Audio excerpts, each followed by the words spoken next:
Hello everyone.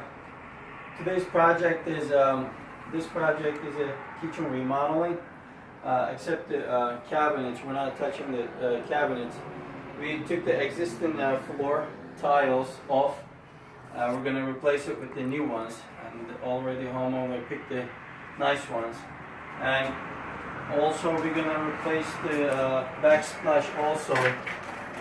We taking the old one and we're going to replace it with the new drywall. So, and also the countertop will change with the granite. So these are like wood kind, cheapest ones. So he's going to get a nice granite and nice backsplash and nice floor tiling.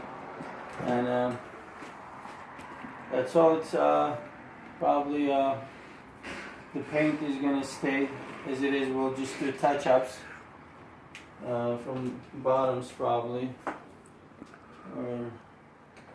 So that's it. We'll see when it's done.